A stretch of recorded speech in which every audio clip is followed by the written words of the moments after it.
Okay, તો ચાલો આજે આપણે હવે પ્રકાશીય સમઘટકતા જોઈ લઈએ અને એક ટોટોમેરિઝમ બાકી છે, બરોબર છે, એ સમઘટકતા જોઈ લેશું. ચાલો હવે પ્રકાશીય સમઘટકતા, બે અથવા બે કરતા વધારે પદાર્થ કે જેનું સમાન આણ્વીય સૂત્ર અને સમાન બંધારણીય સૂત્ર હોય, બરોબર છે, ધ્યાન આપજો, બે અથવા બે કરતા વધારે પદાર્થ જેના સમાન આણ્વીય સૂત્ર અને સમાન બંધારણીય સૂત્ર હોય અને સમતલીય ધ્રુવીભૂત પ્રકાશ જેને પીપીએલ, બરોબર છે, પ્લેનર ધ્રુવીભૂત પ્રકાશ જેનું પરિભ્રમણ જુદું જુદું હોય. હવે ધ્યાન આપજો, આ છે ને, આ એક જે ધ્રુવીભૂત પ્રકાશ છે એ અહીંયા જુઓ, અહીંયા મેં એક આકૃતિ લીધી છે, આને હું મોટી કરી દઉં એટલે વધારે બેટર સમજશો તમે. જો આ આકૃતિ ઉપર ધ્યાન આપો. પહેલા શું કરવાનું છે કે સમતલ ધ્રુવીભૂત જે પ્રકાશ, આ જે કોઈ પ્રકાશનો સ્ત્રોત છે, આ પ્રકાશના સ્ત્રોતમાંથી પ્રકાશ બહાર આવે છે, બરોબર. અત્યારે પ્રકાશ છે એ સામાન્ય પ્રકાશ છે, આ રીતે આ સામાન્ય પ્રકાશ છે. હવે શું છે, એને ધ્રુવકમાંથી પસાર કરવામાં આવે. ધ્રુવકમાંથી પસાર કરવામાં આવે એટલે આ જે કિરણો છે એની દિશા કોઈ પણ એક થઈ જાય, બરોબર છે. આ ધ્રુવકમાંથી જ્યારે તમે એને પસાર કરો એટલે ધ્રુવકમાંથી પસાર કરતા એ કિરણો છે, પ્રકાશના કિરણો છે, એની દિશા શું થઈ જશે, એક થશે. હવે દિશા એક છે, અથવા અહીંયા ધ્રુવક તરીકે તમે નિકોલ પ્રિઝમ પણ લઈ શકો, બરોબર છે, એટલે ખાસ યાદ રાખજો, નિકોલ પ્રિઝમ પણ તમે આ પ્રક્રિયા માટે લઈ શકો. હવે ધ્રુવીભૂત પ્રકાશ છે એને પોલારીમીટરમાંથી પસાર કરવામાં આવે. પોલારીમીટરમાં શું ભરેલું હોય ખબર છે? પોલારીમીટરમાં કાર્બનિક દ્રાવક ભરેલું હોય. શું ભરેલું હોય? કાર્બનિક દ્રાવક. આ કાર્બનિક દ્રાવક ભરેલું હોય. આ કાર્બનિક દ્રાવક શું કરે ખબર છે? કે અહીંથી આવતો પ્રકાશ છે એ તમારે અહીંથી જોવાનું છે, બરોબર છે, અહીંથી અહીંયા તમારે શું કરવાનું છે? જોવાનું છે. હવે શું થશે? દાખલા તરીકે આ એક સમજો કે આ ઘડિયાળ છે, બરોબર છે, એ આ ગોળ ભાગ છે એ મેં અહીંયા તમારી સામે રહીએ ને એ રીતના મેં રાખેલો છે, બરોબર. હવે આ ગોળ ભાગ છે, આ એનું કેન્દ્ર છે, અહીંયા 12 વાગ્યા છે, અહીંયા 3 વાગ્યા છે, અહીંયા 6 વાગ્યા છે, અહીંયા 9 વાગ્યા છે.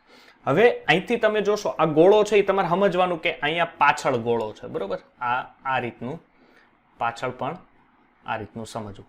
ઓકે, ચાલો હવે શું થાય છે જોજો ખાસ, કે અહીંથી જે સમતલ ધ્રુવીભૂત પ્રકાશ હતો એ સીધી આમ લીટીમાં હતો. હવે એ પ્રકાશ જો આ રીતના આવે છે, આ પ્રકાશ જો તમને આ દિશામાં આવી રીતના દેખાય છે, તો આ અત્યારે ઘડિયાળના કાંટાની દિશામાં કહેવાય.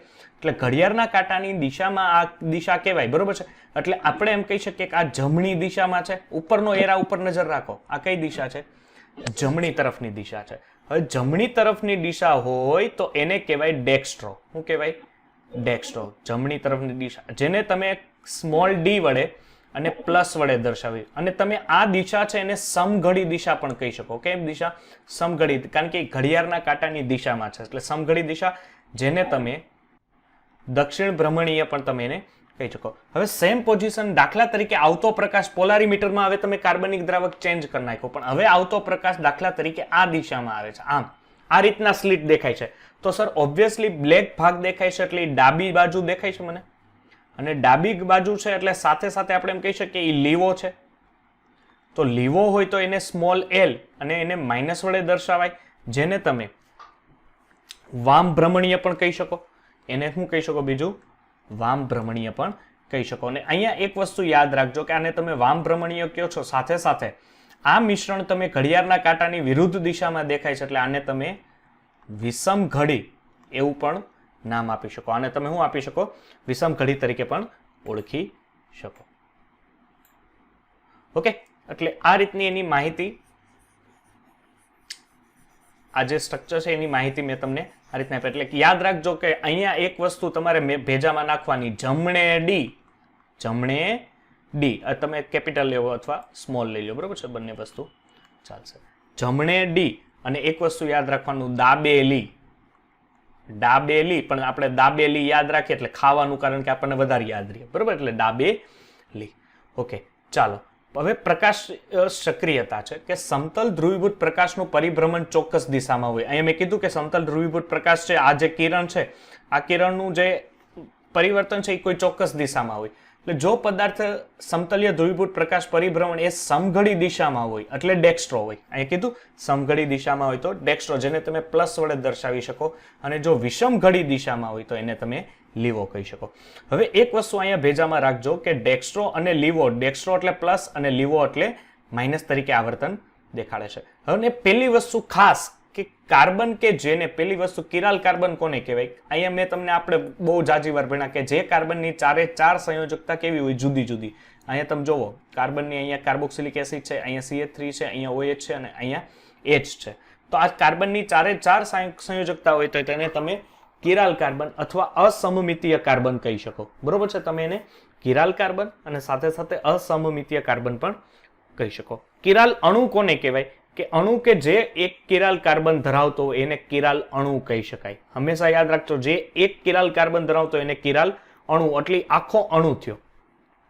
અહીંયા ધ્યાન આપો. ત્રીજો પોઈન્ટ કે અણુ કે જે બે કિરાલ કાર્બન ધરાવે અને અસમમિતીય સમતલ ન ધરાવે તેને કિરાલ અણુ કહેવાય. ખાસ યાદ રાખજો, અણુ જે બે કિરાલ કાર્બન ધરાવે અને સમમિતીય સમતલ ન ધરાવે. હવે જો સમમિતીય સમતલ એટલે હું સમમિતીય સમતલ હાજર બિન કિરાલ અણુ. હવે જો આ બિન કિરાલ અણુ તરીકે તમે કહેશો, કારણ કે અહીંયા તમે જો આ બે ભાગ તમે જોવો ને તો આ સમમિતીય સમતલ કહેવાય. શું કામ સમમિતીય સમતલ? કારણ કે ઉપરનો ભાગ એ સેમ છે દીકરા અને નીચેનો ભાગ એ કેવો છે? સેમ છે. એટલે સમમિતીય સમતલ અને પાછું સાથે સાથે હું કહી શકે બિન કિરાલ અણુ તરીકે તમે એને લઈ શકો. ઓકે, ચાલો હવે અહીંયા તમે જુઓ તો અહીંયા સમમિતીય સમતલ શું છે? ગેરહાજર. કારણ કે આનો તમે જોવો આ બાજુ OH કઈ બાજુ છે? સર એ બાજુ OH કઈ બાજુ? જમણી બાજુ. આ બાજુ OH કઈ બાજુ છે? ડાબી બાજુ છે. એટલે આ સમતલીય નથી, પણ સાથે સાથે કિરાલ અણુ પણ કહી શકાય. બરોબર છે? એની ચારે ચાર સંયોજકતા જુદી જુદી છે. ચાલો હવે જોવો આના ઉપરથી એકાદા બે કદાચ પ્રશ્ન આવી શકે. પદાર્થ એ ધ્રુવીભૂત પ્રકાશનું ડાબી કે જમણી તરફ કોણાવર્તન કરતો હોવો જોઈએ. કે જે અહીંયા પોલારીમીટરમાં તમે દ્રાવણ ભર્યું છે, આ પોલારીમીટરનું દ્રાવણ છે એ જ્યારે તમે દિશામાં જોવો કાં તો ડાબી તરફ કાં તો જમણી તરફ આવર્તન આપવું જોઈએ. હવે ડાબી તરફ જો આવર્તન આપે, બરોબર છે દીકરા, જો ડાબી તરફ એ આવર્તન આપે તો એ ડાબી તરફ આવર્તન આપતો હોય તો એને શું કહેવાય? ઓબ્વિયસલી સર ડાબી તરફ આપતો હોય તો એ પ્લસ થશે આવર્તન, સોરી ડાબી તરફ તો L થશે અને જમણી તરફ D થશે. બરોબર છે? જો તે ધ્રુવીભૂત પ્રકાશને જમણી તરફ કોણાવર્તિત કરે તો તેને ડેક્સ્ટ્રો, અને જેને તમે પ્લસ, અને ડાબી તરફ કરતો હોય રોટેટર, જેને તમે L કહી શકો. બરોબર છે? રોટેટરને. જો પદાર્થ આ ધ્રુવીભૂત પ્રકાશનું કોણાવર્તન ન કરે, ચાલો કરે તો ખબર છે પ્લસ ઓર માઇનસ આવે, પણ જો કોણાવર્તન ન કરે તે સીધો જ પસાર થવા દે તો એ પદાર્થને રેસેમિક મિશ્રણ કહેવાય. રેસેમિક મિશ્રણ એટલે કે કોઈ તરફ કોણાવર્તન ન થાય. એટલે એનો મિનિંગ શું થશે કે એનું D અને L, એટલે L પણ 50% આવર્તન આપતું હોય અને D પણ શું આપતું હોય? 50% આવર્તન. એટલે આ જે સમતલ ધ્રુવીભૂત પ્રકાશ છે સીધો શું થશે? બહાર નીકળી જશે. એટલે બ્લેક અને ગ્રીન લાઈન છે એ સીધી ત્યાંથી બહાર નીકળી જશે, જેને તમે બિન પ્રકાશ ક્રિયાશીલ પણ કહી શકો. જો બે પદાર્થો, ધ્યાન આપજો, જો બે પદાર્થો પ્રકાશ ક્રિયાશીલ હોય તો બંને પ્રકાશ ક્રિયાશીલતાની ગણતરી નીચે મુજબ કરવાની. એટલે વિશિષ્ટ પરિભ્રમણ કોણ, આનું એક સૂત્ર યાદ રાખજો કે આલ્ફા TD અવલોકેલ પરિભ્રમણ કોણ. જે પરિભ્રમણ કોણ એટલે શું થશે કે આ જે સાથેની જો એટલે આ કોણ કેટલો દર્શાવે, આ દાખલા તરીકે આ રીતના એવો હોય. આને જોતા તમને શું ખબર પડે? ઓબ્વિયસલી સર આને અમને જોતા એક વસ્તુ ભેજામાં અમારા આવે, એ વસ્તુ આવતી ભેજામાં શું છે કે સર આ તો જમણી બાજુનું આવર્તન છે ને જમણી બાજુનું આવર્તન છે, એટલે ઓબ્વિયસલી D છે. D એટલે પ્લસ આવર્તન છે અને સમઘડી દિશા છે. એટલે અહીંથી જે કોણ આવે, જે ખૂણો આવે છે એ પરિભ્રમણ કોણ into L/C, sorry L into C. L શું થશે કે પોલારીમીટરની જે છે એ લંબાઈ બને, અને C શું છે? સાંદ્રતા છે. આ સાંદ્રતા છે. અને તમે જે પોલારીમીટર ભરેલો કે આ પોલારીમીટરની અંદર આ જે પોલારીમીટર ભરેલો, આ પોલારીમીટરની અંદર જે કાર્બનિક દ્રવ, એટલે આ પોલારીમીટર છે એની શું છે? આ L લંબાઈ. ઓકે, T શું છે? તાપમાન. D શું છે? ધ્રુવીભૂત પ્રકાશની તરંગ લંબાઈ. અને આ છે આલ્ફા આપેલ પદાર્થ પર ધ્રુવીભૂત પ્રકાશ આપાત કરતા થયેલ કોણાવર્તન ખૂણાનું માપ. ઓકે, એટલે આટલી વેલ્યુએશન તમારી પાસે જો તમને મળી જાય એટલે કોઈ પણનો તમે એનો આલ્ફા છે એ તમે આરામથી મેળવી શકો છો. બરોબર છે?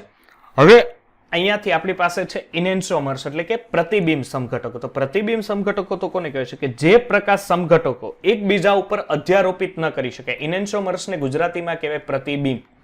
પ્રતિબિંબ એટલે શું થશે કે જ્યારે તમે કોઈ સંયોજનો લ્યો, એ સંયોજનો જ્યારે તમે એને અધ્યારોપિત ન કરી શકો, એના ઉપર તમે અધ્યારોપિત ન કરી શકો, બરોબર છે. એને શું કહેવાશે? ઇનેન્શિયોમર્સ એટલે પ્રતિબિંબ સમઘટકો. દાખલા તરીકે હું બે પ્રકારના સમઘટકો પેલા હશે, પ્રતિબિંબ અને અપ્રતિબિંબ. પેલી તો વસ્તુ કિરાલિટી, કેમને ખબર છે? બરોબર છે. કિરાલિટી એટલે શું થાય? આઈડિયા છે કોઈને? કિરાલિટી એટલે શું થશે? જે બે સંયોજનો અધ્યારોપિત કરવી પડે, એટલે મીન્સ કે અધ્યારોપિત ન થાય એને કિરાલિટી કહેવાશે. દાખલા તરીકે એ પદાર્થો લઉં તો એ બી એકબીજા ઉપર અધ્યારોપિત થાય, પણ સી છે એ અધ્યારોપિત થશે નહીં. અને સાથે સાથે સી અધ્યારોપિત નથી થતા, એનો મિનિંગ શું થશે કે સી છે એ તમને પ્રતિબિંબ સમઘટકો આપે છે. એટલે પ્રતિબિંબ, દાખલા તરીકે હું અહીંયા એક સંયોજન લેક્ટિક એસિડ લઉં, બરોબર છે. આ લેક્ટિક એસિડ છે, OH અને CH3. પેલી વસ્તુ એક કન્ફર્મ કરવાની કે શું આ કિરાલ કાર્બન છે? હા તો સર ઓબ્વિયસલી મને દેખાય છે કિરાલ કાર્બન છે. આનું પ્રતિબિંબ બનાવો તો OH હવે આ દિશામાં થાય અને આ H, કારણ કે જમણી અને ડાબી બાજુ ઉપરનું ભલે સેમ રહ્યું, એ નથી જોતા, એમાં કોઈ ફેરફાર ન થાય તો કાંઈ વાંધો નહીં, પણ આ બે ફરી ગયા. હવે આ જે પદાર્થ છે આ પદાર્થને લઉં અને આના ઉપર હું અધ્યારોપિત કર્યું તો હું અધ્યારોપિત થાય દીકરા? જો તો અધ્યારોપિત એટલે શું થાય કે જ્યાં H છે ત્યાં H જ આવવો જોઈએ, જ્યાં OH છે ત્યાં OH. આમ તમે ઉપાડીને આ બાજુ સેમ રાખો તો અહીંયા જુઓ, આ OH હતી, આ બાજુ કઈ બાજુ છે? ડાબી બાજુ છે. આ બાજુ H ક્યાં છે? જમણી બાજુ છે. હવે એનું પ્રતિબિંબ બનાવું તો આ OH ક્યાં આવી ગયો? જમણી બાજુ. અને આ H ક્યાં આવી ગયો? ડાબી બાજુ. હવે આખે આખું સ્ટ્રક્ચર છે, જો આ આખે આખું સ્ટ્રક્ચર લઈ સેમ ઉપાડીને આના ઉપર મૂકો તો જ્યાં H છે ત્યાં શું આવશે? OH આવશે. અને જ્યાં OH છે ત્યાં શું આવશે? H આવશે. એનો મિનિંગ થાય કે અહીંયા તમે એને અધ્યારોપિત કરી શક્યા નથી. અને જો તમે એને અધ્યારોપિત નથી કરી શક્યા, એનો મિનિંગ કે પ્રતિબિંબ સમઘટકો બને છે. હવે બ્યુટેન ટુ ઓલ લઉં છું, બરોબર છે. દાખલા તરીકે હું butane to all C2H5, okay.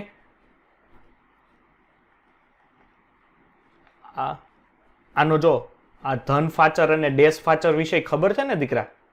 આ ત્રુટક રેખા થાય એનો મિનિંગ શું થાય? ડેશ ફાચર. હા, અને પેલું ધન ફાચર. ત્રુટક રેખા છે એનો બીજો મિનિંગ શું થાય? કે આગળ હશે, આગળના ભાગમાં હશે કે પાછળના ભાગમાં હશે?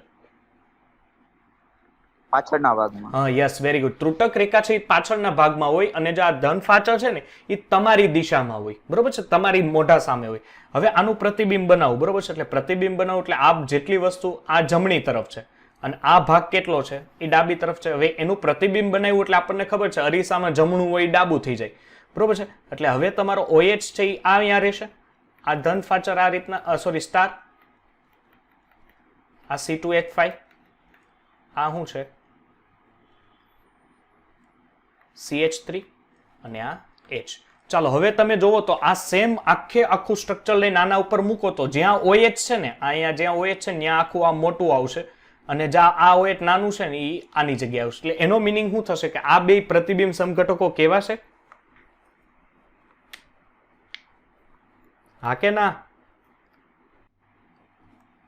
પ્રતિબિંબ સમઘટક બને આ, કારણ કે એના ઉપર અધ્યારોપિત થતા નથી. અને ડાયસ્ટીરિયોમર્સ એટલે શું કહેવાશે? ધ્યાન આપજો. ડાયસ્ટીરિયોમર્સ એટલે કે જે પ્રતિબિંબ સમઘટકો એકબીજા ઉપર બિન અધ્યારોપિત હોય, જે સંયોજનો એકબીજા પર બિન અધ્યારોપિત હોય.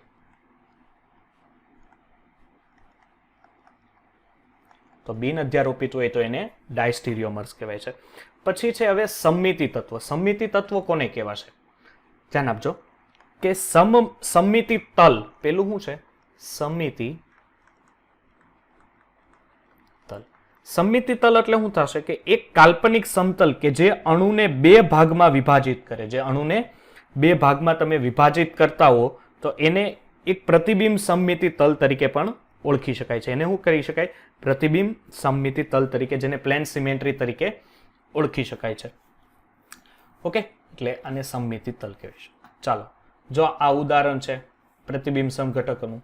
ઇનેન્શિયોમરને કિરાલ બંધારણ પણ કહેવાય. અને અપ્રતિબિંબ સમઘટક, વિન્યાસ સમઘટક કે અવકાશીય સમઘટકો કે જે એકબીજા પર પ્રતિબિંબ ધરાવતા નથી, જેને તમે ડાયસ્ટીરિયોમર્સ તરીકે પણ ઓળખી શકો છો. જો એના ઉદાહરણ ઉપર એક નજર મારી લો.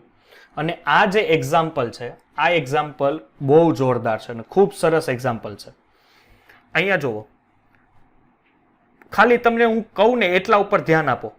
પેલું અને બીજું સ્ટ્રક્ચર જોવો તો એ એકબીજાના પ્રતિબિંબ છે કે નહીં, હે કે નહીં? તો એને હું ઇનેન્શિયોમર્સ કહી શકું. જો ધ્યાન આપજો, ઇંગ્લિશમાં પણ લખેલ, ઇંગ્લિશનું મીન્સ કે આ રીતનું પણ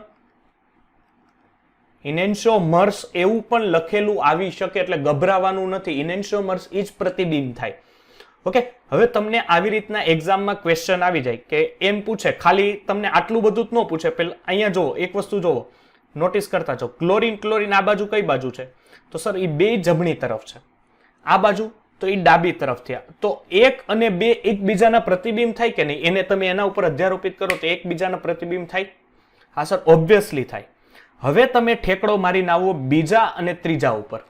તો બીજા અને ત્રીજા ઉપર આવો તો અહીંયા 2 ક્લોરીન આ બાજુ છે, પણ અહીંયા ક્લોરીન એક આ બાજુ છે અને એક આ બાજુ છે. તો હું ઈ એનું પ્રતિબિંબ કહેવાય? નહીં, ઈ પ્રતિબિંબ નહીં થાય સર. ઈ એનું પ્રતિબિંબ નહીં થાય. એટલે તમે બીજું અને ત્રીજું લ્યો ને, તો બીજું અને ત્રીજું એકબીજાના શું છે? અપ્રતિબિંબ છે. હવે પેલું અને ત્રીજું લ્યો તો અહીંયા ક્લોરીન 2 આ બાજુ છે, પણ અહીંયા ક્લોરીન 2 કેવા છે?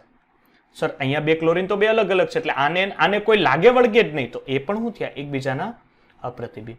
હવે ત્રીજા અને ચોથા ઉપર નજર મારો તો અહીંયા ક્લોરીન આમ હતા, ઉપરનો ક્લોરીન જમણી બાજુ, નીચેનો ક્લોરીન ડાબી બાજુ. હવે અહીંયા આવો તો ઉપરનો ક્લોરીન ડાબી બાજુ, નીચેનો ક્લોરીન જમણી બાજુ.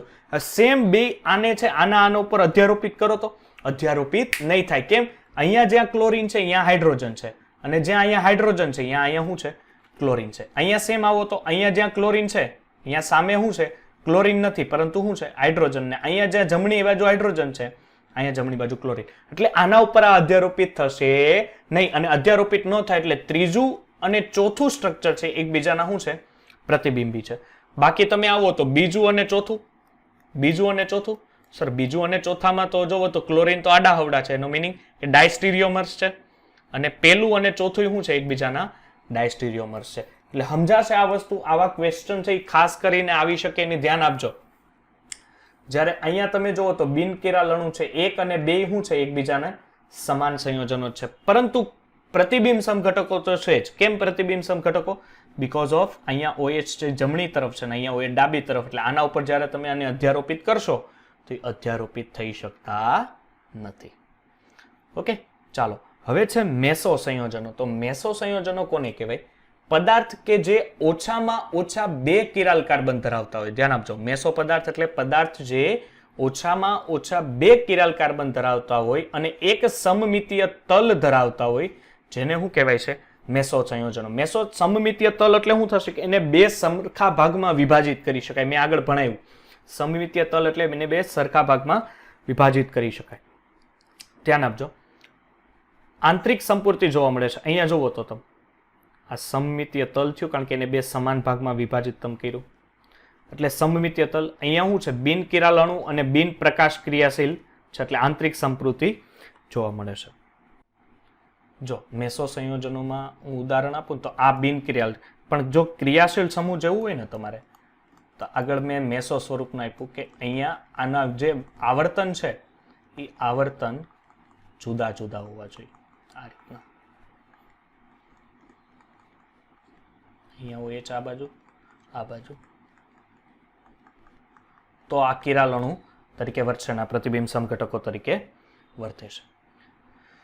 ચાલો પછી શું છે? રેસમિક મિશ્રણ. રેસમિક મિશ્રણ તો એટલે ઇક્વિમોલર થાય. ઇક્વિમોલર એટલે 2 કેવા હોય? 50-50% સંયોજનો હશે. ઓકે, ચાલો અવકાશીય સમઘટકોની ગણતરી. જો આ એક અવકાશીય સમઘટકોની ગણતરીના અહીંયા મેં ડાયરેક્ટ સૂત્ર મૂકેલા છે, એટલે એ સૂત્ર ઉપર જ ખાસ તમારે ધ્યાન આપવાનું છે. ડાયરેક્ટ તમે સૂત્ર ઉપરથી કઈ રીતે સંયોજનો મેળવી શકો. જો સંયોજનના અણુને 2 સમાન છેડા ન હોય તો n જેટલા કિરાલ કાર્બન હોય તેમાં તમે પ્રકાશીય ક્રિયાશીલ સમઘટકોની સંખ્યા. પણ શરત શું છે? કે જો 2 સંયોજન અણુને સમાન છેડા ન હોય તો જ. ઓકે, બાકી એના માટે પ્રકાશ ક્રિયાશીલની સમઘટકતા માટે 2n. જો પ્રતિબિંબ સમઘટકતા મેળવવી હોય તો a/2. ધારો કે આ a છે અને રેસમિક મિશ્રણ a/2, પણ મેસો સ્વરૂપ સંયોજનો કેવા થશે? 0. બીજો પોઈન્ટ, જો સંયોજનના અણુને 2 સમાન છેડા હોય તો તેમાં પ્રકાશ ક્રિયાશીલ સમઘટકોની સંખ્યાને આધારે કિરાલ કાર્બનની સંખ્યા પર રહેલા, દાખલા તરીકે જો સંયોજન કિરાલ કાર્બનની સંખ્યા 2, 4, 6, 8 હોય, બેકી સંખ્યા હોય, તો આ રીતનું કોઈ સ્ટ્રક્ચર તમને મળે જ, બરોબર છે. આ રીતનું છે કિરાલ કાર્બન. એટલે કિરાલ કાર્બનની સંખ્યા શું થશે? n ઇઝ ઇક્વલ ટુ, કારણ કે એક આ કિરાલ કાર્બન થયો અને એક આ કિરાલ કાર્બન થયો. ઓકે, કારણ કે અહીંથી તમે જુઓ આ 1 2 3 અને આ એક ચોથી સંયોજકતા અલગ. સેમ આ જ કાર્બનની પણ એ જ વસ્તુ લાગુ પડશે. એટલે કિરાલ કાર્બનની સંખ્યા કેટલી છે? 2. તો પ્રકાશ ક્રિયાશીલ સમૂહ ઘટકની સંખ્યા કેટલી થશે? 2 જ થશે. બીકોઝ કેમ? કારણ કે અહીં કિરાલ કાર્બનની સંખ્યા ઉપરથી તમે સૂત્ર મૂકી શકો 2n-1. મેસો સ્વરૂપની શું થશે? એનું સૂત્ર છે, જો અહીંયા તમને દેખાતું ન હોય તો 2n/2 - 1. n એટલે શું થશે? કિરાલ કાર્બનની સંખ્યા. ઓકે, ચાલો. એટલે એ પ્રમાણે તમે હવે તમને એમ પૂછે કે કુલ પ્રકાશીય ક્રિયાશીલ કેટલા હશે? તો 2 + 1 એટલે શું થશે? 3. એટલે કુલ અવકાશીય સમઘટક આટલા. પણ જો તમને એમાં ડિફરન્ટલી અલગ અલગ પૂછે કે પ્રકાશ ક્રિયાશીલ સમઘટકો કેટલા અને મેસો સ્વરૂપ કેટલા, તો 2 અલગ અલગ થશે, કારણ કે પ્રકાશ ક્રિયાશીલ બનશે 2 અને મેસો સ્વરૂપ એક જ સંયોજન બનશે. ચાલો, હવે દાખલા તરીકે જો એકી સંખ્યા હોય તો એકી સંખ્યા માટેનું સૂત્ર માટે જો અહીંયા નીચે લખેલું છે, એકી સંખ્યા માટે કાર્બન કેટલા હશે? 3, કારણ કે 3 ક્રિયાશીલ કિરાલ કાર્બન થાય. એક આ કિરાલ કાર્બન થયો, એક આ પણ કિરાલ કાર્બન થયો અને એક આ પણ કિરાલ કાર્બન થયો. તો એના માટેનું પણ નીચે અહીંયા સૂત્ર મેં બધા લખેલા છે. Okay, 2n-1 - 2 n-1 / 2. બરોબર છે. આ સૂત્ર ડાયરેક્ટ જો અહીંયા 3 મૂકો એટલે પ્રકાશ ક્રિયાશીલ સમઘટકોની સંખ્યા કેટલી મળી ગઈ? 2 પ્રકાશ ક્રિયાશીલ સમઘટકો બને. સર 2 બને? આ બને જ ને. આનું તમે આપી દો. શું આપી દો? સર એનું અમે આપી દઈએ પ્રતિબિંબ બનાવી નાખીએ. બસ એ સમઘટકો સંખ્યા 1 અને આ 2. પ્રતિબિંબને જોડતી સંખ્યા a/2 અને રેસાયણિક મિશ્રણની સંખ્યા પણ a/2. એ એટલે શું થશે? પ્રકાશ ક્રિયાશીલ સંખ્યાની જે કુલ સંખ્યા આવે પ્રકાશ ક્રિયાશીલ સમઘટકોની સંખ્યા, એ જ વસ્તુ એ તરીકે અહીંયા નીચે મૂકી દેવાની. બરોબર છે. એટલે તમને અહીંયા પ્રતિબિંબને જોડતી સંખ્યા, રેસાયણિક મિશ્રણ કે મેસો સ્વરૂપ બધું તમને એક સાથે મળી જાય. બરોબર છે. એટલે કુલ અવકાશીય સમઘટકા કેટલા આવશે? કારણ કે આ વેલ્યુએશન તો આવશે એટલે 2/2 થશે એટલે 1 થઈ જશે. રેસાયણિક મિશ્રણ પણ 2/2 એટલે 1 થઈ જાય, કારણ કે a નું મૂલ્ય 2 છે. અહીંયા મૂકો એટલે i કેટલા આવ્યા? 2 અને i કેટલા આવ્યા? 2. એટલે 2 પ્લસ આ 0 થઈ જશે ને, 2 + 2 એટલે કુલ અવકાશીય સમઘટકોની સંખ્યા કેટલી આવી ગઈ? 4 આવી ગઈ. ઓકે, જો આ એક કોષ્ટક છે. આ કોષ્ટક તમારે લખીને રાખવાનું છે IMP માટે. તમારે કોઈ ગણતરી કે કોઈક વસ્તુ કરવાની નહીં. દાખલા તરીકે સંયોજનનો સ્વભાવ કેવો છે? પ્રકાશ ક્રિયાશીલ સમઘટકોની સંખ્યા a, મેસો સંયોજકની સંખ્યા અને અવકાશીય સમઘટકોની કુલ સંખ્યા. સંયોજન કે જે અસમાન છેડા ધરાવતા હોય તો એના માટેનું સૂત્ર 2n. સંયોજનો કે જે સમાન છેડા અને બેકી કિરાલ કાર્બન ધરાવતા હોય તો 2n-1. સંયોજનો કે જે સમાન છેડા અને એકી કિરાલ કાર્બન ધરાવતા હોય તો 2n-1 - 2n-1 / 2. એ પ્રમાણે બધા સૂત્ર. આ કોષ્ટક જો આવડે તો ગમે એવા પ્રકાશ ક્રિયાશીલ સમઘટકો કે મેસો સ્વરૂપ સંયોજનો છે, મેસો સ્વરૂપ સંયોજનની સમઘટકતા તમે એક જ ઝાટકામાં ક્લિયર કરી શકો. ઓકે, ચાલો હવે જો અહીંયા કિરાલ કાર્બન નહીં, અકિરાલ અણુ અને પ્રકાશ બિન પ્રકાશ ક્રિયાશીલ સમૂહ. અહીંયા આવો તો કિરાલ કાર્બન છે, કિરાલ અણુ અને પ્રકાશ ક્રિયાશીલ સંયોજનો છે. ખાસ મુદ્દા અહીંયા જો લીધેલા છે મેં કે કિરાલ નાઇટ્રોજન ધરાવતા તૃતીયક એમાઇન પ્રકાશ સમઘટકતા ધરાવતા નથી. જો કારણ કે અહીંયા તમે R ની વેલ્યુ છે, R ની વેલ્યુ કઈ છે એ આપણને ખબર નથી, પણ 3 R છે એ સમાન જ થશે એટલે ઓબ્વિયસલી એકબીજાનો કિરાલ અણુ તો થશે નહીં જ. બીજું કે કિરાલ કાર્બન ધરાવતા કાર્બો એનાયન એ અવકાશીય સમઘટકતા દર્શાવતા નથી. કાર્બો એનાયન એટલે શું થાય? કાર્બન ઉપર માઇનસ ચાર્જ. હવે એની સાથે કુલ 3 R છે. ઓકે, પરંતુ એક સાઈડ હાલો દાખલા તરીકે સર 3 R છે, હું એમ કહો તમે કે ભાઈ સમાન નથી 3. હવે દાખલા તરીકે હું એમ કહું કે ભાઈ 3 R સમાન છે અથવા અલગ અલગ છે, પણ એની ઉપર રહેલો માઇનસ ચાર્જ તો સમાન જ થશે ને. અહીંયા ગોઠવણી તમે અલગ અલગ કરો. હાલો ગોઠવણી આ રીતના મેં અહીંયા કઈ રીતે, અહીંયા R3 કરી નાખું, અહીંયા R2 કરી નાખું, અહીંયા R1 કરી નાખું, પણ કાર્બનનો એક સાઈડનો ચાર્જ એટલે એનાયન તો માઇનસ જ થયો ને, એટલે એકબીજા ઉપર તો અધ્યારોપિત એક સાઈડ કરી જ શકાશે ને. બરોબર છે. એટલે એક સાઈડનો ચાર્જ તો બેમાં સમાન જ થયો, એટલે એ તમે કિરાલ અણુ તરીકે લઈ શકશો નહીં. હવે શું છે કે વિસ્થાપિત એલિન એક કિરાલ કાર્બન ધરાવતો નથી. ઓબ્વિયસલી નહીં જ ધરાવે ને, કારણ કે એલિન તમે લ્યો એટલે બે બાજુ અહીંયા શું છે, અહીંયા જોવો તો બે બાજુ CH2 છે એટલે સમાન થાય, એટલે પેલી વસ્તુ કિરાલ કાર્બન નહીં કહેવાય. આનાથી અવકાશીય સમઘટકતા પણ એ દર્શાવતો નથી. માત્ર તેવા જ આલ્કિન એક્ટિવિટી ધરાવે જેના sp2 કાર્બનની બંને સંયોજકતા કેવી હોય, અલગ અલગ હોય. એટલે આલ્કિનમાં પણ આ વસ્તુ લાગુ પડે. ઓકે, આલ્કિન માટે પણ આ વસ્તુ તમે લાગુ પાડી શકો છો. વિસ્થાપિત એલિન જે કિરાલ કાર્બન ધરાવતો નથી. હવે જો અહીંયા એક વસ્તુ છે, ઓર્થો વિસ્થાપિત બાયફિનાઇલ પદાર્થો એ કોઈ પણ પ્રકારના કિરાલ કાર્બન ધરાવતા નથી, પણ કિરાલ અણુના કારણે તેઓ પ્રકાશ ક્રિયાશીલ છે.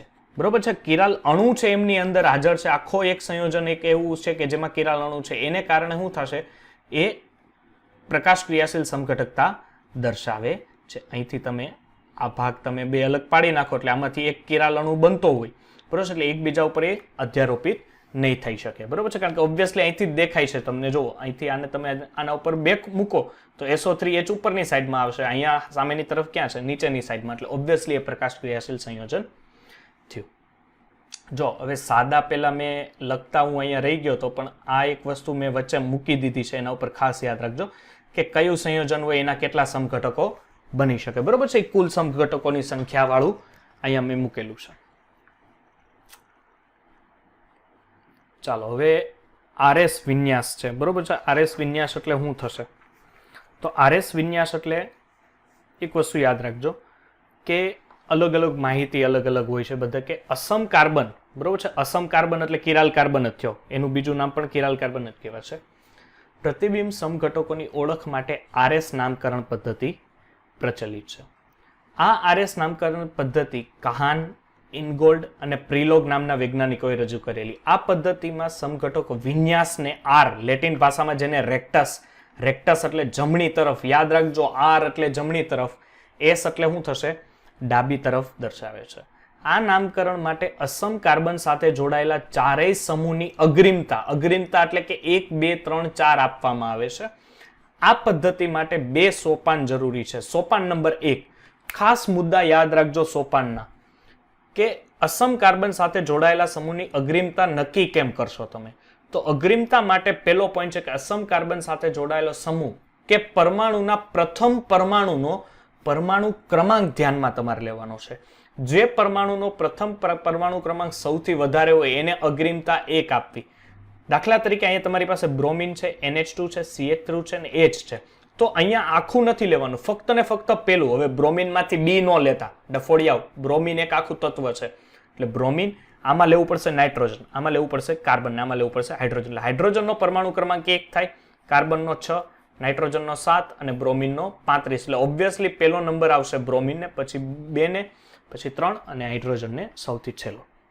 હાલો, પેલું કામ RS નામકરણ આપવા માટે તમે પહેલા શું કર્યું કે પરમાણુ ક્રમાંકની ચડતા ક્રમમાં ગોઠવી દીધા. હવે શું કરવાનું છે, હવે જો દાખલા તરીકે તમારી પાસે સમસ્થાનિક હોય, જો તમારી પાસે સમસ્થાનિક હોય તો સમસ્થાનિકમાં હવે તમારે ધ્યાન રાખવું પડે એના પરમાણ્વીય ભાર ઉપર.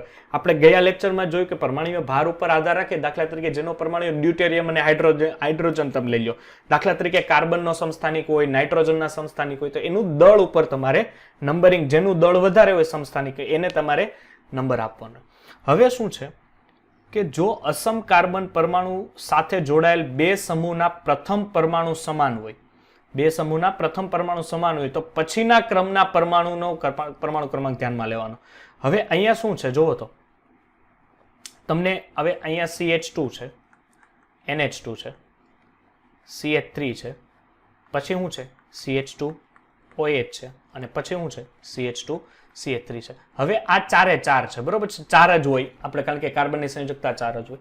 હવે અહીંયાથી શું થાય છે કે અહીંયા બધાયમાં પેલો કાર્બન તો 4 એ 4 માં સમાન છે, તો હવે શું કરવાનું, હવે તમારે જોવાનું રહીએ બીજા ઉપર. તો બીજા ઉપર આવો તો બધાયમાં હાઇડ્રોજન જ છે, નહીં. પછી ત્રીજા ઉપર આવો તો અહીંયા નાઇટ્રોજન છે, નાઇટ્રોજનનો પરમાણુ ક્રમાંક થશે 7, ઓબ્વિયસલી 7 થશે. ઓક્સિજનનો પરમાણુ ક્રમાંક કેટલો થશે 8, અહીંયા કાર્બનનો 6, અહીંયા તો કોઈ છે નહીં, એટલે ઓબ્વિયસલી પહેલો નંબર મળશે, સોરી પહેલો નંબર મળશે કોને, તો પહેલો નંબર ઓક્સિજનને મળશે, બીજો આ નાઇટ્રોજનને, ત્રીજો અહીંયા 6 લેવા પડશે, બરોબર છે, કારણ કે આ બેમાં છે, એટલે આને ત્રીજો અને આને ચોથો નંબર આપવો પડશે. ઓકે, ચાલો ચોથો મુદ્દો શું છે, ચોથો મુદ્દો એવો છે કે જો દ્વિબંધ કે ત્રિબંધ ધરાવતો સમૂહ અગ્રિમતા આપવામાં આવે તો દરેકમાં પાઈ બંધ તોડીને તેને સ્થાન કલ્પિત પરમાણુ જોડાયેલા હોય, દાખલા તરીકે જો અહીંયા દ્વિબંધ છે તો દ્વિબંધની અહીંયા સાથે સાથે કેટલા કાર્બન જોડાઈ શકે? 2.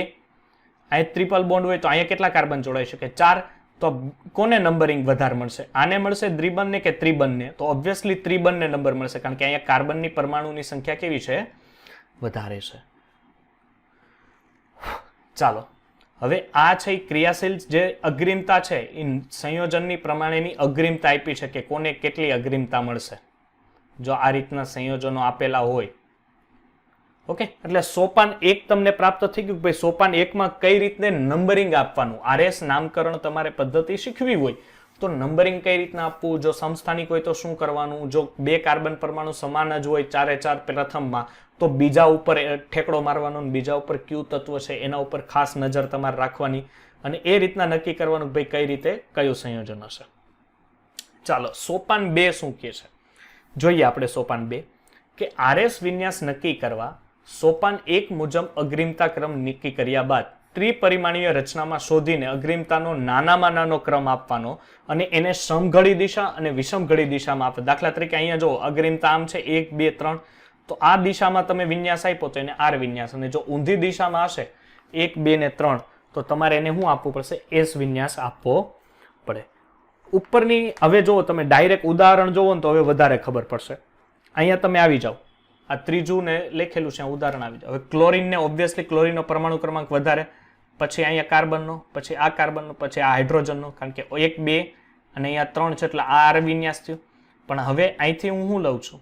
HBr CH3CH એટલે બ્રોમિનને પહેલો નંબર, પણ આને 2, આને 4 અને આને 3, એટલે ઓબ્વિયસલી હવે આવર્તન આ દિશામાં જશે, કારણ કે દિશા એકડો બગડો તગડો એવી રીતના જવાનું રહેશે તમારે.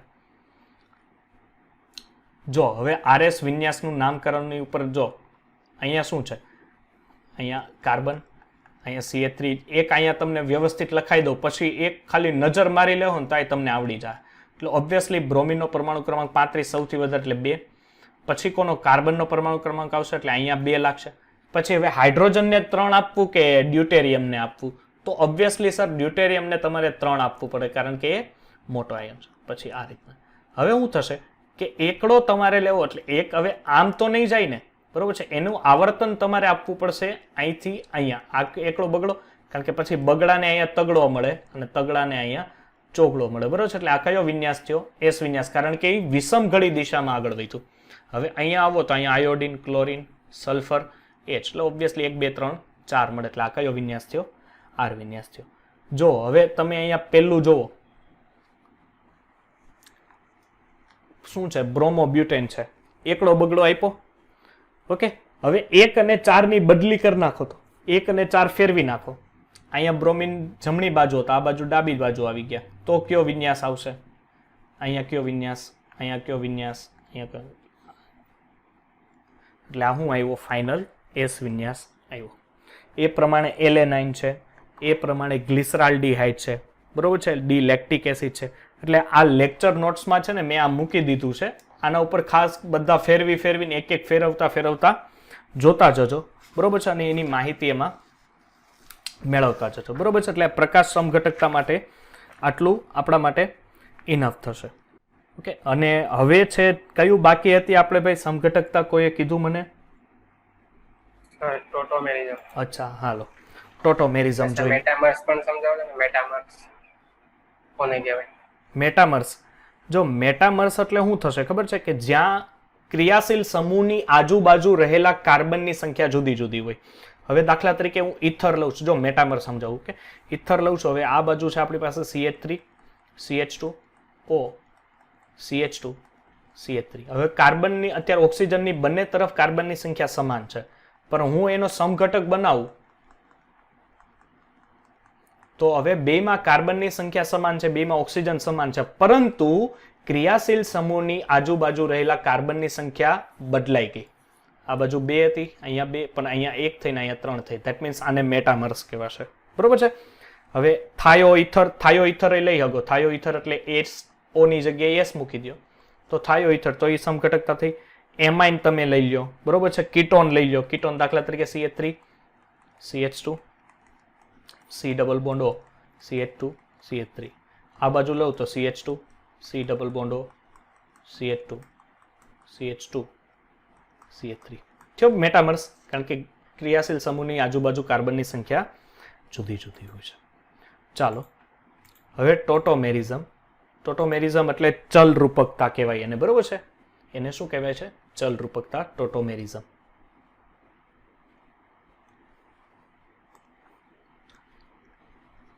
ચલ રૂપકતા. ઓકે, ચલ રૂપકતા માટે શું થશે કે જેમાં અહીં બે સંયોજનનું એકબીજામાં રૂપાંતરણ બંધના ફેરફારથી થાય છે. આથી બે સમઘટકો એકબીજા સાથે ગતિશીલમાં શું તરફ છે? સંતુલન. હવે જો પેલી સિસ્ટમ હોય છે ચલ રૂપકતા ડાયટ, એમાં પેલી સિસ્ટમ હોય ડાયટ સિસ્ટમ, જેને ડાયટ સિસ્ટમ કહેવાય. હવે ડાયટ સિસ્ટમ એટલે શું કે અહીં પ્રોટોન એ સીધા જોડાયેલા બે બહુસંયોજક પરમાણુ વચ્ચે આંદોલન પામે. હવે અહીંયા H કાર્બન વચ્ચે ટ્રિપલ બોન્ડ N. હવે શું થાય છે કે અહીંથી આ N ને અહીંયા લઈ જાઉં અને કાર્બનને અહીંયા લઈ આવું, એટલે N પ્લસ, બરોબર છે, કાર્બન માઇનસ. એટલે અહીં પ્રોટોન શું થયા? ચેન્જીસ થયા. ને પ્રોટોન ચેન્જીસ થયા એટલે કે એના ઉપર પ્લસ ઓર માઇનસ, એટલે મીન્સ કે ઇલેક્ટ્રોન પણ ચેન્જીસ થયા, એટલે બહુસંયોજક છે. બહુસંયોજક એટલે કે જેમાં એક કરતાં વધારે બંધ હશે. ઓકે, ત્યારબાદ આપણે જોઈએ હવે એક કીટો ઇનોલ સ્વરૂપ હોય. કયું? કીટો ઇનોલ સ્વરૂપ. હવે કીટો ઇનોલ સ્વરૂપ એટલે શું થશે કે આ શું છે તમારી પાસે? આ મારી પાસે અત્યારે કીટો સંયોજન છે. ઓકે, બધી જગ્યાએ H છે એટલે કીટો સમજ, સોરી અહીંયા પણ R છે. જો અહીંયા H એમ જો તો આલ્ડીહાઇડ થઈ જશે. એટલે ઇનોલ સ્વરૂપ લ્યો. હવે અહીંયા જુઓ, હવે હું કરું છું ખબર છે કે અહીંથી હું H ને તોડું છું અને સાથે સાથે હું કરું છું કે અહીંથી હું આ ઓક્સિજનને તોડું છું. હવે ઓક્સિજનનો બંધ તોડું તો ઓક્સિજન ઉપર કયો ચાર્જ આવે? એક મિનિટ. ઓક્સિજન ઉપર કયો ચાર્જ આવે? ઓબ્વિયસલી સર ઓક્સિજન ઉપર માઇનસ ચાર્જ આવે. અહીંથી H પ્લસ સ્વરૂપે દૂર થશે કારણ કે આ કાર્બન ઉપર કયો ચાર્જ આવે? માઇનસ. તો આ કાર્બન ઉપર કયો ચાર્જ હશે? પ્લસ હશે. એટલે અહીંથી H નું વિસ્થાપન થઈને અહીંયા આવે. હવે જો ખાસ ધ્યાન આપજો, અહીંયા C, આના ઉપર કયો ચાર્જ હતો? માઇનસ. અને આ કાર્બન ઉપર કયો હતો? પ્લસ. એટલે એમની વચ્ચે ડબલ બોન્ડ બની જશે અને અહીંથી OH બની જશે. તો આ કયું સ્વરૂપ થયું? ઇનોલ સ્વરૂપ થયું, એટલે આલ્કોહોલ સ્વરૂપ થયું. આ આલ્કોહોલ સ્વરૂપ થયું. આ કયું સ્વરૂપ હતું? કીટો સ્વરૂપ હતું. તો આવી રીતના જો તમને કોઈ સંયોજનો જોવા મળે તો આને શું કહેવાય છે? ટોટોમેરિઝમ. હજી એક ઉદાહરણ આપું. CH2 CH, આ આલ્ડીએચ છે. શું છે આ દીકરા? આલ્ડીએચ છે. હવે શું થશે? આલ્ડીએચ થશે એટલે એમની વચ્ચે એક ખાસ વસ્તુ કે અહીંથી O વચ્ચેનો બંધ તૂટશે. O વચ્ચેનો બંધ તૂટશે એટલે ભાગીદારીનો ઇલેક્ટ્રોન આની પાસે જાય તો કાર્બન ઉપર કયો ચાર્જ રહે? કારણ કે કાર્બનની સાપેક્ષમાં ઓક્સિજન વધુ વિદ્યુતઋણીય ઘટક, એટલે ભાગીદારીનો ઇલેક્ટ્રોન બંધ તૂટે એટલે પોતાની તરફ ખેંચે, એટલે આના ઉપર કયો ચાર્જ? માઇનસ. કાર્બન અને હાઇડ્રોજન વચ્ચેનો બંધ તૂટે એટલે કાર્બનની સાપેક્ષમાં હાઇડ્રોજન ઓછો વિદ્યુતઋણીય ઘટક, એટલે એના ઉપર પ્લસ ચાર્જ, કાર્બન ઉપર કયો ચાર્જ આવશે? માઇનસ. આ OH નું એટ્રેક્શન આ OH આરે આવશે એટલે અહીંયા CH2, અહીંયા ઉપર પ્લસ ઓર માઇનસ છે એટલે અહીંયા ડબલ બોન્ડ બનશે. CH કાર્બન સાથે અહીંયા શું આવી જશે? OH. એટલે આ એનું 100%, એટલે કે આની સ્ટેબિલિટી. હવે સ્ટેબિલિટી જો ચર્ચા કરવાની કે તો સ્ટેબિલિટી આની છે એ 100% હશે, બરોબર છે. સૌથી વધારે સ્ટેબિલિટી એ ધરાવે છે. ચાલો હવે જો ટોટોમેરિઝમના બીજા સ્વરૂપે હું તમને દેખાડું. આ સ્વરૂપ છે એસિટોન. ધ્યાન આપજો, આ ટોટોમેરિઝમના જે સ્વરૂપ દેખાડું છું એ ખાસ કરીને નીટ માટે ઉપયોગી છે, બરોબર છે. એટલે આ લેક્ચર નોટ્સ જ્યારે તમને મળે ને ત્યારે આ તમારા કોઈ ચોપડામાં, સરસ ચોપડામાં ઉતારી લેજો. કારણ કે આ ક્વેશ્ચન જીમાં 2021ની જે હમણાં જી ગઈ ને એમાં આ જે કરાવું ને એ હતા CH2 C double bond O CH3. ચાલો આ કીટો સ્વરૂપ છે. હવે કીટો સ્વરૂપનું શું ઇનોલ સ્વરૂપ શક્ય છે? હા સર શક્ય છે. શું આ બે કાર્બન આપી શકે? હા બે આપી શકે. મેં અત્યારે H નો અહીંયા H આ રીતના ખુલ્લો રાખેલો છે. શું કામ રાખેલો છે? બીકોઝ ઓફ કે તમને અહીંયા વ્યવસ્થિત દેખાય, કારણ કે અહીંથી મેં H પ્લસ છૂટો પડ્યો. તો સર હું આ CH3 ને તોડી શકું H? હા ઓબ્વિયસલી તમે તોડી શકો, બરોબર છે. જમણી બાજુનો ડાબી બાજુનો બેમાંથી કોઈ પણ એક CH3 તોડી શકો. એટલે અહીંથી ઇનોલ સ્વરૂપ થઈ જશે. આ H નું એટ્રેક્શન અહીંયા, તો અહીંયા CH2 ડબલ બોન્ડ C, અહીંયા થશે OH અને અહીંયા CH3. તો મોર સ્ટેબલ આમાંથી કોણ થશે? તો આ 99% સ્ટેબલ હશે, જ્યારે આ શું હશે? 1%. એટલે આમાં તમને પૂછે કે આમાંથી સૌથી સ્થાયી સ્વરૂપ કયું થયું? તો કીટો સ્વરૂપ સ્થાયી થશે આલ્કોહોલ સ્વરૂપની સાપેક્ષમાં. ઓકે, હવે છે એસિટાઇલ એસિટોન, બરોબર છે. એસિટાઇલ એસિટોન એટલે શું થશે? CH3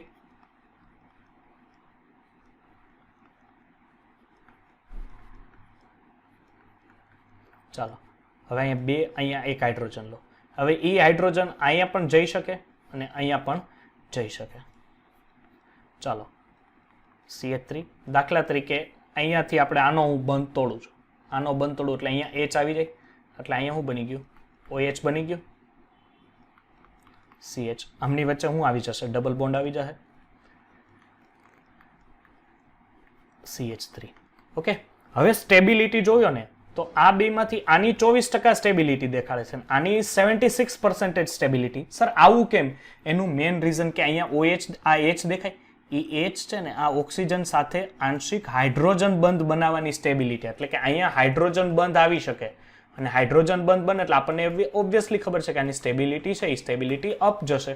ઓકે, એટલે વધારે સ્ટેબલ અણુ કોણ થશે? 76% ટોટોમેરિઝમ, એ જમણી સાઈડનું અણુ થશે. જો હજી એક આપું તમને સમજાવું. હવે તમે અહીંયા આવો તો સેકન્ડ સ્ટેપ પાછું એસિટાઇલ લઉં છું, પણ અહીંયા હવે લઉં છું હું CH3 CO CH, અહીંનો H આનો દૂર કરવાનો, પરંતુ અહીંયા હવે CH3 છે ને એની જગ્યાએ હવે લઉં C2H5. ઓકે, ચાલો હવે સેમ પોઝિશન આમાં કરો આગળ. CH3 C OH અહીંયા આવી જાય. આ સમજાય છે ને, આ OH આ H છે આની હારે જોઈન્ટ થશે એટલે અહીંયા ડબલ બોન્ડ થઈ જાય.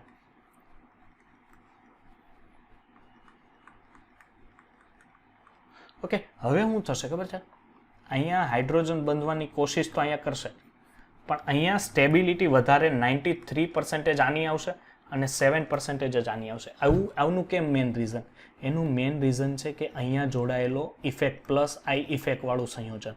બરોબર છે? આ પ્લસ વાય ઇફેક્ટ વાળું સંયોજનને કારણે શું થશે કે ઓક્સિજન ઉપર વધારે ચાર્જ આપશે, અને ઓક્સિજન ઉપર વધારે ચાર્જ આવશે તો માઇનસ ચાર્જ વધારે થશે, જે આખો સંયોજન જ અહીંથી દૂર થવાની એક કોશિશ કરશે.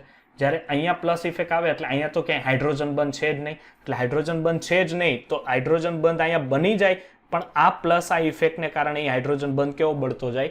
નિર્બળ પડતો જાય. પણ જ્યારે અહીંયા કોઈ હાઇડ્રોજન બંધ નથી જ, એટલે પ્લસ આ ઇફેક્ટ જેમ વધારે આપશે એમ ઓક્સિજન માટે તો ફાયદાકારક જ નીવડે છે. ઓકે, ચાલો તો આ વસ્તુ, આટલી વસ્તુ ટોટોમેરિઝમ માટે ઇનફ છે, કીટો ને ઇનોલ સ્વરૂપ. બરોબર છે? આમાં કોઈ ડાઉટ છે ભાઈ કોઈને?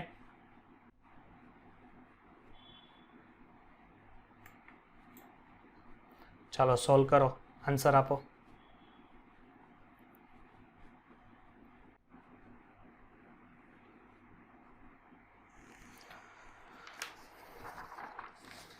પહેલામાં શું આવશે?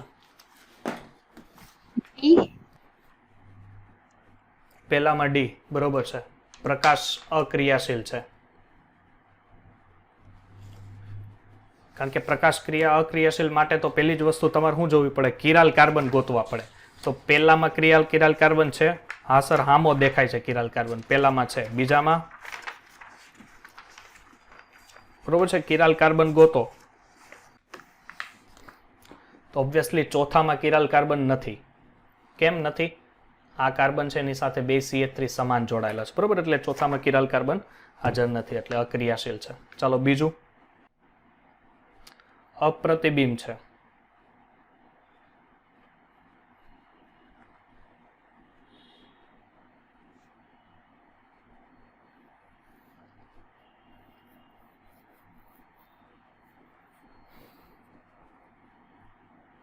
ચાલો ફટાફટ.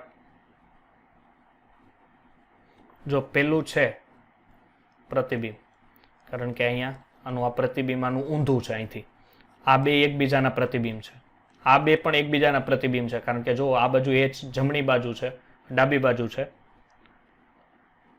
સોરી, આ બે એકબીજાના પ્રતિબિંબ નથી.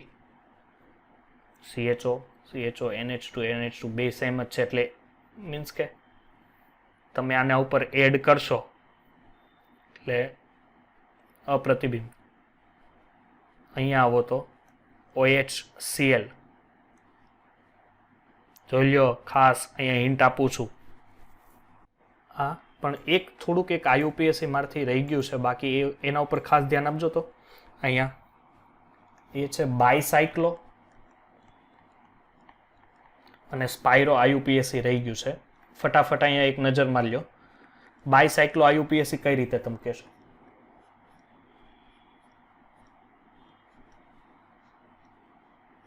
ચાલો હવે આવું સ્ટ્રક્ચર હોય તમને IUPAC માગે તો શું કરવાનું ખબર છે? પહેલી વસ્તુ કે અહીંયા સાયક્લો સ્ટ્રક્ચર દેખાય છે સર? હા, એક આ સાયક્લો છે અને એક અહીંયા રહેલું એ સાયક્લો છે. ઓકે, બે સાયક્લો સ્ટ્રક્ચર સર અમે અત્યારે જોઈ શકીએ છીએ. હવે બે સાયક્લો છે એટલે એને ઇંગ્લિશમાં લખવું હોય તો ઇંગ્લિશમાં લખી શકો ને ગુજરાતીમાં લખવું હોય તો ગુજરાતીમાં લખી શકો. લખવાનું પહેલાં બાયસાયક્લો. શું લખવાનું? બાયસાયક્લો. પછી હવે જોવાનું બાયસાયક્લોમાં એક બ્રિજ હશે. શું હશે? બ્રિજ. બાયસાયક્લો. હવે અહીંયા બ્રિજ દેખાય દીકરા? હા સર, આ બ્રિજ. હવે શું કરવાનું છે કે બ્રિજની બે બાજુ રહેલા કાર્બનની સંખ્યા આ રીતના કાઉન્સમાં ગણવાની.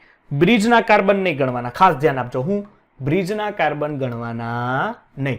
તો બ્રિજની ડાબી બાજુ કેટલા કાર્બન છે સર? બ્રિજની ડાબી બાજુ આ 1, આ 2, આ 3 અને આ 4. તો અહીંયા લખી નાખો 4. ઓકે, પછી બ્રિજ પરના નહીં ગણતા. ચાલો સોરી, હવે આ સાઈડ કેટલા કાર્બન છે? બ્રિજની આ બાજુ જમણી બાજુ. તો સર અહીંયા એક જ કાર્બન છે, તો અહીંયા લખી નાખો 1. અને બ્રિજ ઉપર ક્યાંય કાર્બન છે? બ્રિજના કોર્નરના નહીં, બ્રિજ ઉપર હોવા જોઈએ. બ્રિજ ઉપર છે સર? બ્રિજ ઉપર ક્યાંય કાર્બન નથી, ધેટ મીન્સ 0. ચાલો હવે કુલ કેટલા કાર્બન છે ગણો તો. સર 1, 2, 3, 4. હવે સર હું બ્રિજના ગણવાના? હા, હવે ગણવાના કુલમાં 5, 6 અને 7. 7 કાર્બન હોય તો એને શું કહેવાય? હેપ્ટેન. સમજ પડશે કે નહીં પડે? ચાલો તો હા, હાલ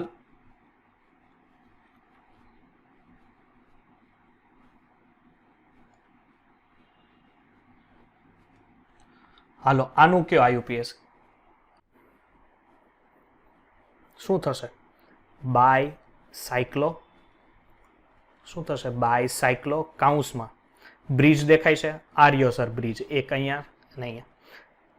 જે બાજુ વધારે કાર્બન હોય ને એ પહેલા લખવાના, સમજા? એટલે આથી દે જોતા જ ખબર પડી ગઈ કે આ બાજુ 1, 2 અને 3 કાર્બન છે એટલે અહીંયા 3. પછી બ્રિજની આ બાજુ કેટલા છે? 1 અને 2 એટલે અહીંયા 2. બ્રિજ ઉપર છે? દેખાય છે? નહીં, બ્રિજ ઉપર ક્યાંય નથી એટલે 0. કુલ કાર્બનની સંખ્યા 1, 2, 3, 4, 5, 6 અને 7 એટલે આને કહેવાશે હેપ્ટેન. ચાલો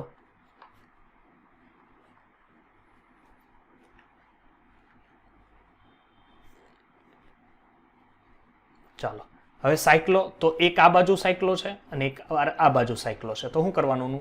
બાય સાયક્લો. શું લખવાનું એને? Bicyclo. હવે અહીંયા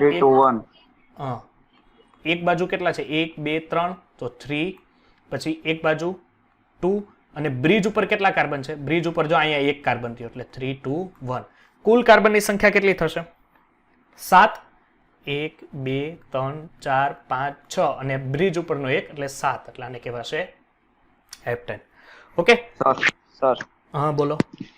311 નહીં, હું ભૂલ મારથી બોલાઈ ગયો. 311. હા હા સોરી, કારણ કે બ્રિજની એક તરફ આ બાજુ 1 છે ને. હા, મારથી બોલાઈ ગયો. હા હા, એક બાજુ 1 છે. ચાલો આનું ફટાફટ નામ આપો.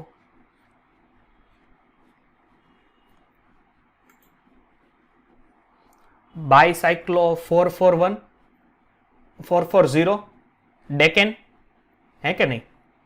હા, બાયસાયક્લો.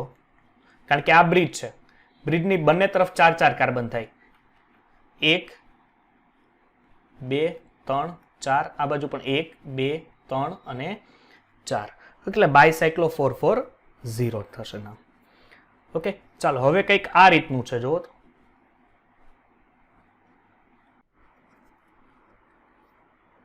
આવડશે? Bicyclo 4, 3 methyl. મિથાઇલ બરોબર છે, પણ નંબરિંગ પહેલા આપવું પડશે. ચાલો આનું નામ શું થશે? બાયસાયક્લો. બાયસાયક્લો. હવે આ બાજુ એક સ્ટ્રક્ચર છે બાયસાયક્લોનું, એકવાર આ બાજુ. તો આ બાજુ 2 કાર્બન છે, આ બાજુ 2 કાર્બન છે એટલે શું થશે? 2, 2 અને સાથે સાથે બ્રિજ ઉપર 2 છે. જો એક અહીંયા છે, બ્રિજ ઉપર ક્યાં ક્યાં 2 કાર્બન છે? એક અહીંયા છે અને એક અહીંયા છે એટલે 2, 2, 2. કુલ કેટલા કાર્બન થયા? કુલ કાર્બનની સંખ્યા થશે 8 એટલે ઓક્ટેન. ઓકે